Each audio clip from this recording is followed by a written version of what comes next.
Hello bachon, let's read the question. Hello bachon, let's read the question. The question says a current of dry air was bubbled through a bulb containing 26.66 gram of an organic compound substance in 200 grams of water. Then through a bulb at the same temperature containing pure water, and finally through a tube containing fused calcium chloride. The loss in weight of water bulb is 0.0870 grams and gains in weight of calcium chloride tube is 2.036 gram. Calculate the molecular weight of the organic substance in the solution. Before starting the complete solution, let's check the key concept of the question. The key concept of this question is that according to Ostwald-Walker method, the relative lowering in vapor pressure, that means P0 minus Ps divided by P0, is equals to the loss in mass of solvent bulb. Solvent वाला जो bulb है उसमें जितना मास में loss हुआ है यानी मास जितना कम हुआ है डिवाइडेड बाय गेन इन मास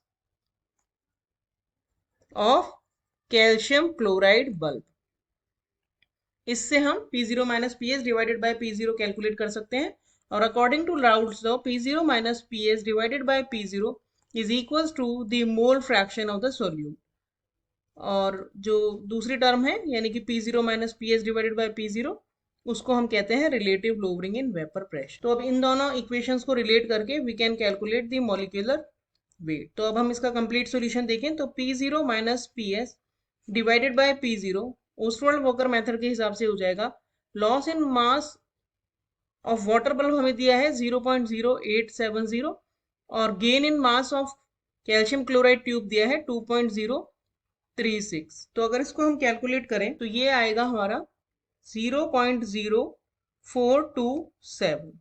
तो ये हमारा आ गया मोल फ्रैक्शन ऑफ सॉल्यूट क्योंकि P0 minus P S divided by P0 is mole fraction of solute only. अब मोल फ्रैक्शन ऑफ सॉल्यूट हम कैसे निकाल सकते हैं? मोल फ्रैक्शन ऑफ सॉल्यूट हम निकाल सकते हैं moles of solute divided by moles of solvent plus moles of solute, या फिर हम कह सकते हैं weight of solute divided by molar mass of solute divided by the whole thing is divided by weight of solvent divided by mass of solvent, molecular mass of solvent plus WB by MB। तो इस formula से हम x भी निकाल सकते हैं और जो कि हमारा आया है 0.0427 के बराबर। अब हमारे पास सॉल्यूट दिया है ऑर्गेनिक सब्सटेंस जिसकी मात्रा है 26.66 ग्राम और WA यानी कि वाटर का मास हमें दिया है 200 ग्राम्स और मॉलिक्यूलर मास ऑफ वाटर होता है 18, मोलर मास ऑफ वाटर 18 होता है और MB जो है वो हमें कैलकुलेट करना है। तो ये सारी वैल्यूज अगर हम रखें तो 26.66 divided by MB divided by 200 by 18 plus 26.66 MB is equals to 0.0427। यहाँ से हमारे पास आ जाएगा 26.66 by MB is equals to 200 by 18 जो कि हमारा आता है 11.11 प्लस 26.66 डिवाइडेड बाय MB। इस पूरे को हम मल्टीप्लाई कर देंगे 0.0427 से। 26.66 divided by MB is equals to 0.474 plus 1.138 divided by MB।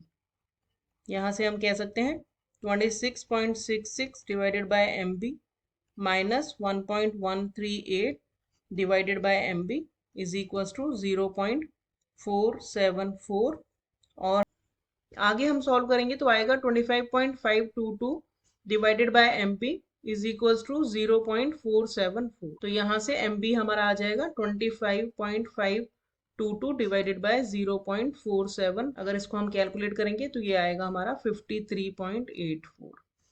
तो हम कह सकते हैं कि molecular mass of the organic substance is approximately 54 ग्राम पर मोल। So this is our final solution. Hope you understood the solution well. Thank you.